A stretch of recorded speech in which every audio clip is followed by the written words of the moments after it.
This may be one of the more important podcasts we've done. We all know we're living in extraordinarily intense times, the most intense most of us have experienced, at least in our adult lives. The challenge that we're experiencing today are as intense as we've ever seen. And the challenge is not only people are dying, but people are dying alone. Families can't visit with their family members because of understanding of the virus and our concerns about how it could spread. And we're living in a world where, quite frankly, we've made decisions that are also affecting not just the people that have already passed away, but also are going to affect people in the future. And also there are ways we've responded to this virus are having gigantic effects around the world.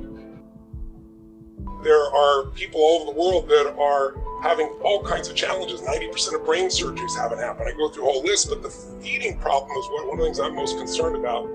And people moving into poverty, which leads to deaths as well. The World Food Organization that the UN sponsors is saying maybe 265 million people might go hungry this year, almost double what normally happens. I wanted today to see if we could go on a kind of an exploration, if you will, a journey, not a trip. A trip's predictable. A journey, you might be surprised. And I've been on a journey because I care so much, and I know you do too.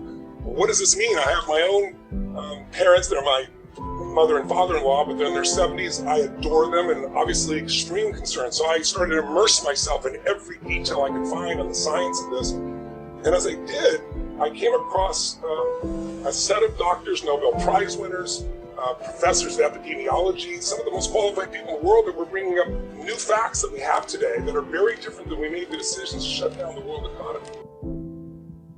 And science is about, as new facts come forward, make new decisions, but sometimes the momentum of the story and the fear takes us over.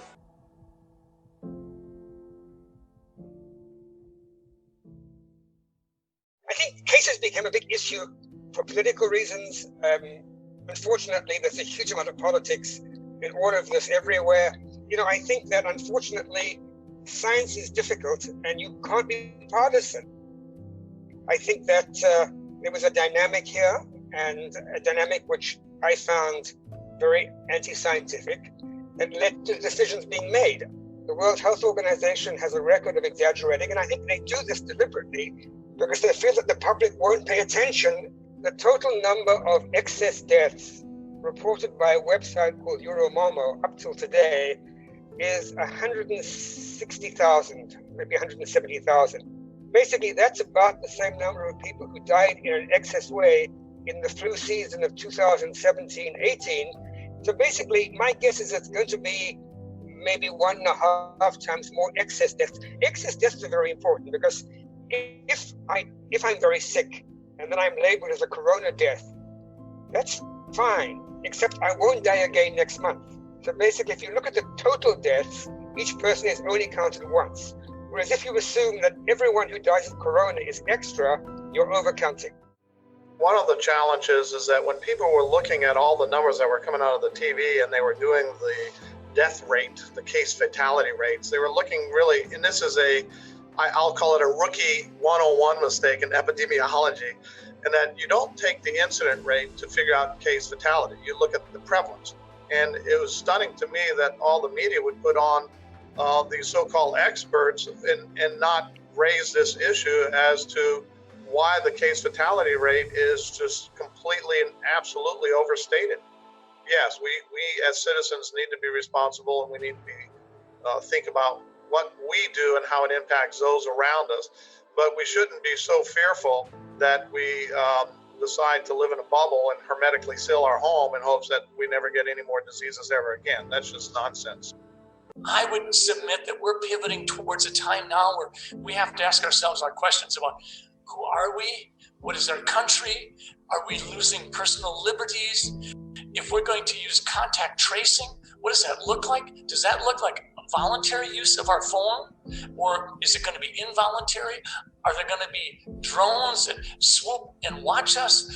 We need to be very careful because in the end, when we're all said and done, we're looking at a respiratory virus, a single-stranded RNA virus. We've dealt with these before, and We know that 40 to 50% of people who get it may not even know they had it. We know another 40, 50% that get it will skate through it. We know that we're probably going to, at the end of the day, end up somewhere between 1 out of 1,000 patients dying from it.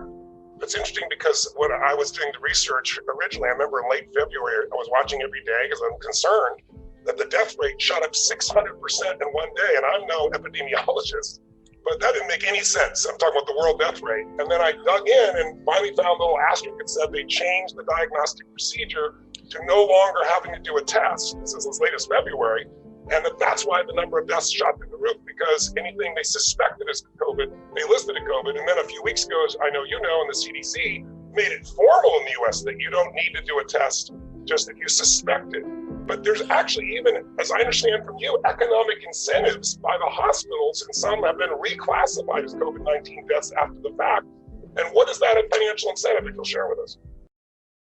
We were basically being advised as physicians as to how to correctly complete a death certificate if COVID-19 was involved directly, or perhaps even presumptively or probably or peripherally involved. I was coached and massaged to utilize COVID-19 as a factor in the causation of death, even if I hadn't checked a COVID-19 test, even if I hadn't had an interest in one.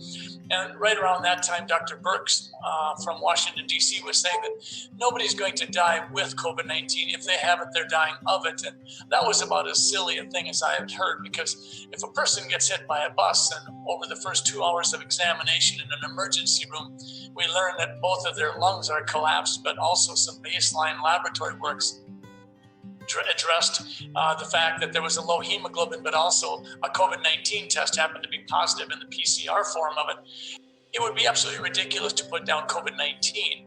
On the one hand, part of my life is in the trenches practicing primary care, and then I come down to the Capitol where I see this partisan battle for power, and the best way to power sometimes is to keep people frightened and then tell them who to blame. And after you've done enough of that, then sort of step up and raise your hand and say, but follow me, I'll take care of you. That's sort of a typical formula in the world of politics.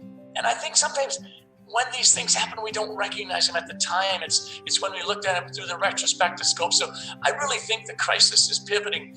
If you look at the case fatality rate, the number of people who die who get it, it's over 3% when you get to 70 and over. That's a real risk. Yes. You look at 60 and under, it's less than 0.2%, or about less than twice the flu. But really what you need to do is protect people who are over the age of 70.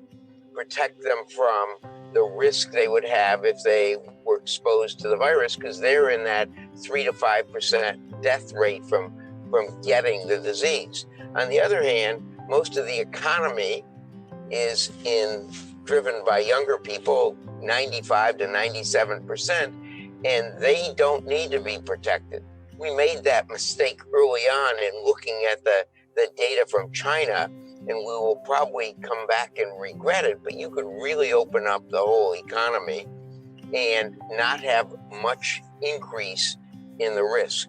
The problem is, without the economy open, we're having more deaths of despair than we are deaths from the COVID virus. Now what we're seeing is the collateral damage of COVID is way outweighing the disease itself. I can tell you about suicide cases personally, 23-year-old. I can tell you about anxiety, depression, alcoholism, all in my community that are skyrocketing now because of COVID. So I think the conversation has to switch now to how do we get the economy going again, because the collateral damage of the economy shutdown is becoming far worse than the virus itself. We took a Hippocratic oath to do no harm and to tell the truth, and we looked at our numbers, and we had some of Stanford's preliminary data was out. We're looking at these different studies, and we're saying, well, the epidemiology of this disease is similar to flu. And have we ever shut down for flu before? We haven't. Does it make sense to shut down the economy, to have folks, not have work, not be able to support their families?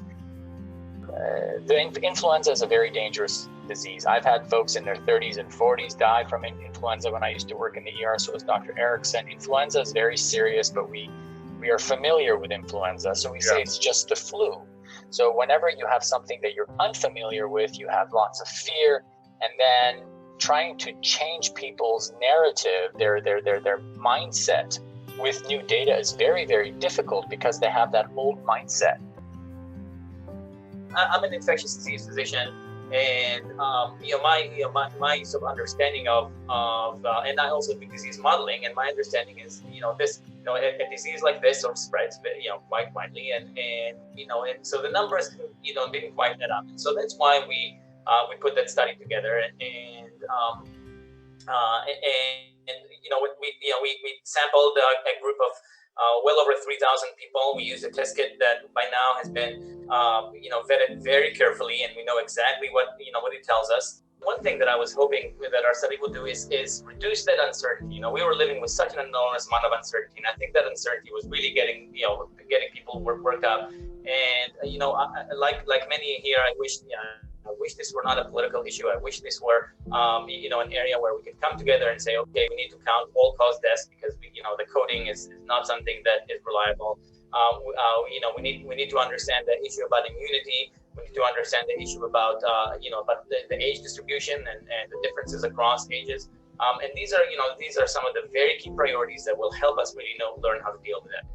We have to start wrapping our head around and making decisions in a more informed way. The whole purpose of this is to honor those that have already put their lives on the line for us. So many doctors and nurses. I cried just thinking about it. So many police officers, first responders, people driving trucks so that we can still have our livelihood and our life and be with our families that get taken for granted. I know most of you don't take them for granted, but I hope in the midst of this, we don't lose track of all that they've done for us. Please remember, we human beings are pretty damn resilient. We've been around 200,000 years. We've experienced every kind of change in the environment, every kind of microbe, every kind of challenge you could imagine. Here we still stand, for better or worse, hopefully for better. And just remember, life, it's meant to be lived. And sometimes we can get overcome by the drama, by what we see and hear every moment, and by dealing with real challenges that we forget that this life is still meant to be lived. So whether it be winter, spring, summer, or fall, whether it be in tough times or good times, I hope you'll find gratitude and joy and love with the people that you love, and you'll continue to grow and continue to expand. So no matter what happens economically, what happens in the environment, there's a quality of life waiting to be lived and enjoyed by you by just finding things to be grateful for in the midst of challenge. That's, I think, how we stay resilient. That's how we keep moving the ball forward. That's how we serve our children, our family, and our friends. So live fully, live with passion. And hopefully until we meet again, God bless.